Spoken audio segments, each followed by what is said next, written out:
Stepney, the Bluebell engine, was busy talking to the other engines. It was his first visit to their railway. He was having a splendid time. "You are very lucky engines," he said. "Your line has got everything. It's long enough to give you a good run, and you have plenty of passengers. Then you have a quarry and a mine, so you need plenty of cars. Cars are fun. I miss them on our line." Percy was surprised. All the engines thought cars were trouble. "You're welcome to take some of mine," he said, "but you'd better ask Driver first." Their drivers agreed, and the two engines set off.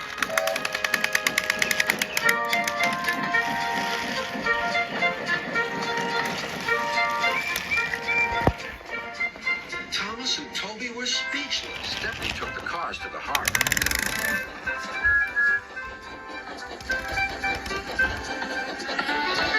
Then he picked up a load of empty ones and started back.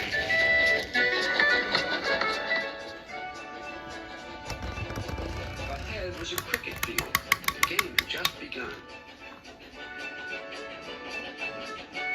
Stepney and his driver had to wait at a signal. "Good," said his driver. "We can watch the game." Then there was trouble. The batsman hit the ball. It flew high into the sky toward Stepney's train. Clunk went the signal. Thump went the ball into a car, but neither driver nor fireman heard it. "Stop!" yelled the players, but Stepney didn't hear them. Come along," he puffed to the cars. "Oh, what an early ball!" cried the players. "Wake up, Caroline," they said to their old car. "The chase is on."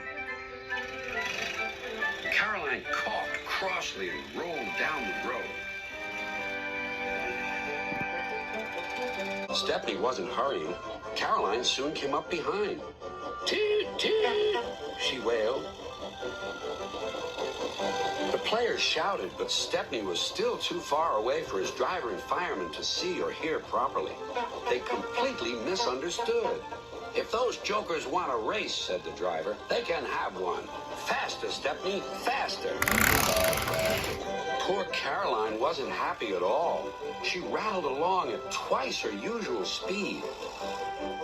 "I shouldn't be treated like this," she grumbled.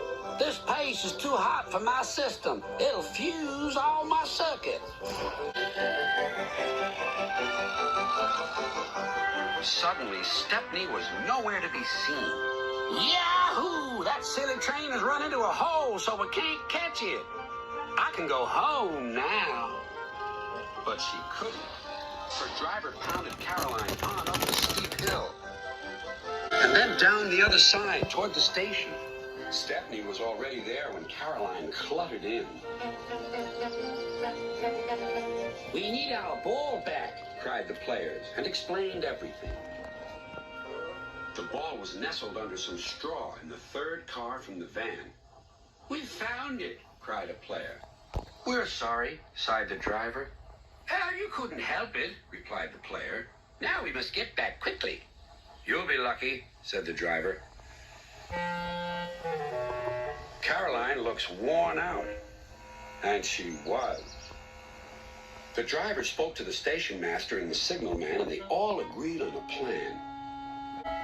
Soon they had rolled Caroline onto a flat car with a brake van coupled behind. The players crowded inside, and Stepney pulled the train back to the playing field.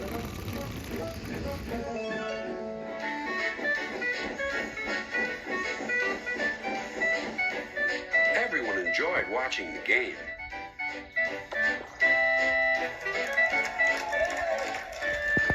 Even Caroline was pleased. She doesn't think trains silly now. They have their uses. They can save wear and tear on a poor car's wheel.